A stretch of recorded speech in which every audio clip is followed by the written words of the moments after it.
David Bach is firmly convinced that you can become a millionaire regardless of how much you currently earn. David claims that you also don't need a lot of money to get rich. In fact, all you need is just $5 a day. Today I will tell you about his book, The Automatic Millionaire. Want more brief summaries of books on investing and business?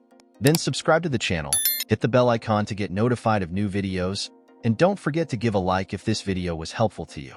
Most people believe that the secret to getting rich lies in finding new ways to increase income. But that's not true.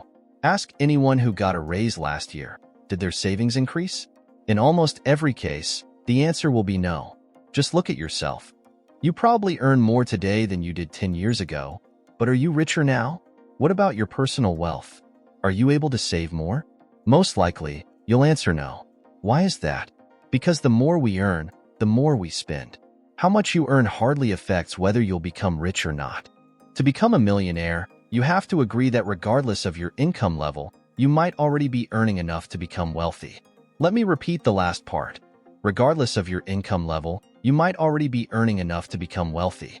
The latte factor is a concept that suggests if instead of spending $5 a day on coffee, you invest that amount, you'll become rich. Honestly, when I read this, I stopped reading the book and told myself, another financial guru telling me to stop drinking coffee. I'm not giving up my favorite drink for the sake of saving $5. I planned to return the book and get my money back, but then I continued reading, just for amusement, to see what other nonsense the author would say. I'm glad I did because I was wrong to rush to judge him. I found that the latte factor is not as extreme as it may seem from its name. The reason it's called the latte factor is tied to how this concept originated. David says that at one of his seminars, a woman complained that what he was teaching wasn't applicable to her because she barely had enough money to make it through the month, and she couldn't even save an extra $5 for future investment. After analyzing her daily expenses, David found that she spends about $5 every morning on coffee and pastries, and another $5 on snacks around 11 a.m. So, every day, she spends $10 by 11 a.m., and it's not even lunchtime yet. David asked the woman to imagine how much money she could save for retirement if she started investing half of that $10. She thought it might be around $70 or $80,000. After some calculations, the woman was shocked to learn that if she invested $5 a day with a 10% annual return, she could have a whopping $2.2 million by retirement.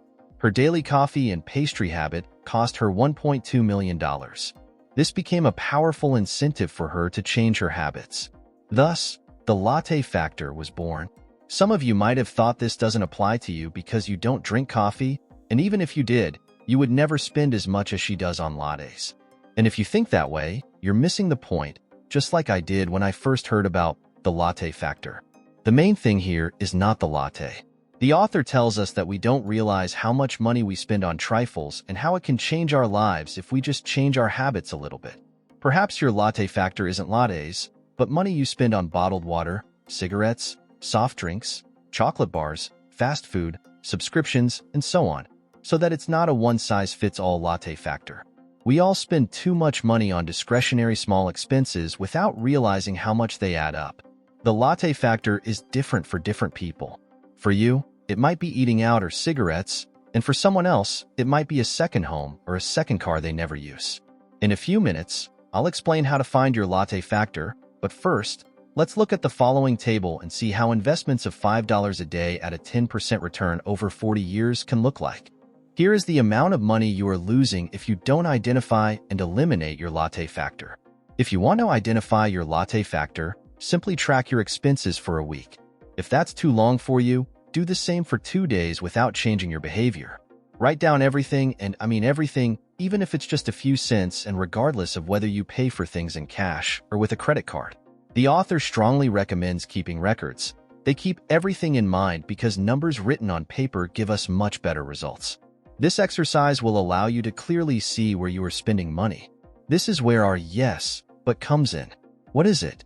Yes, but is what people always do to find a rational explanation for their current life and avoid taking new actions for themselves. How do you know if you are a proponent of this tactic? Yes, but you're probably one of them if you're talking to yourself right now and saying things like, I don't spend money on anything. Yes, but with inflation, Everything else won't be worth much in $1 million in 30 years, yes, but I'll never be able to make a 10% profit on invested money. Even if you get 5%, you can still earn $500,000, which is not bad at all. Yes, but in reality, I won't be able to invest them by saving small amounts. To be able to invest, you need much more. This is a misconception. Nowadays, you can create automatic investment plans, investing just $1 a day. Yes, but even if I find a way to save an extra $5 a day, I don't know where to invest them. Even if you don't invest this money, you can at least use it to pay off debt or a mortgage early. Paying off a 7% annual interest loan is comparable to investing in something that yields 7% profit. Or you can use this money to start a side business. Personally, this is one of the best ways to invest because the return on investment is quite high.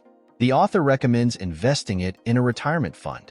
The book provides a lot of advice on how to do this, but it's mostly for U.S. citizens. If you're interested in investing in retirement funds, do some research to find out what retirement funds are available in your country before moving on to the next part of the video. I would like to show you one more table. If you're young, this table can change your life. The table presents 3 people, Bill, Susan, and Kim. All 3 invest $3,000 a year, about $8.3 a day, and all 3 receive 10% annual returns on their investments. Bill starts investing at the age of 15 and invests for 5 years until he's 19. Then he stops investing and lets his savings grow without putting in any more. Susan starts investing at the age of 19 and invests for 8 years until she's 26. Finally, Kim starts investing at the age of 27 and continues investing until she's 65. Like Susan and Bill, she invests $3,000 a year, but she does it for 39 years. Here's a big question. Who will have more money by the age of 65? If you think it's Kim because she invested the largest amount for the longest time, you're mistaken. In fact, among the 3 of them, she will have the least. Here are their numbers.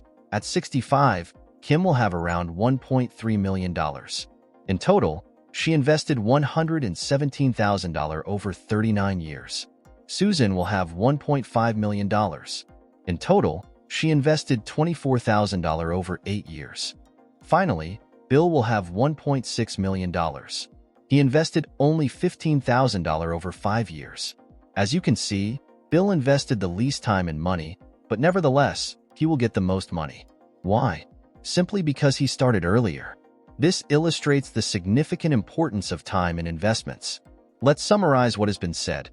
In the first part, we talked about finding your latte factor, and as I mentioned earlier, the goal of the latte factor exercise is to help you realize that you already earn enough to invest and become wealthy. After completing the exercise, if you want to take your money game to the next level, you need to do one more thing. You need to start paying yourself first. Many things are difficult for us humans, one of which is budgeting. Budgeting is like counting calories. When you're on a diet, you do it for a few days, maybe weeks, but then you stop. So, if you don't budget for paying yourself first, it's very likely that, in the end, you'll end up paying everyone but yourself. You need to prioritize and get money first, just like governments do. The government didn't always take a portion of your salary before you could even see it. For example, before 1943, people received their money when they earned it and weren't required to pay income tax until the following spring. However, from the government's perspective, this system had a drawback. People simply couldn't plan their budget well enough to have enough money left to pay their taxes the following spring when the deadline came. Consider this. There are smart people in the government. Many years ago, they realized that people couldn't budget effectively. So, the government created a system to ensure they got paid first. They not only organized payments on this principle, but also automated the process to avoid potential issues. States came up with an almost perfect way to guarantee that they always got their money without any buts or ifs. Now, if you need to do the same, you need to create a system that ensures you get paid. A system where you pay yourself first. This brings us to the most important thing, automation. And I'm glad the author talks about it too. No matter how much you pay yourself or where you invest your money, do it automatically. The importance of automation cannot be overstated. The 2 most important things you can take from this video are, pay yourself first and do it automatically. You're not disciplined enough to do it manually every month. Just take it for granted. The author claims that over 9 years, he has seen many people try to do this manually, relying on discipline. Well, all but one failed. Overall, the book, The Automatic Millionaire, offers many practical tips and concepts to help us improve our financial situation and achieve financial independence. I hope these ideas will be as helpful to you as they have been to me. Thank you for watching. Don't forget to subscribe to the channel and leave your comments and questions. Until next time,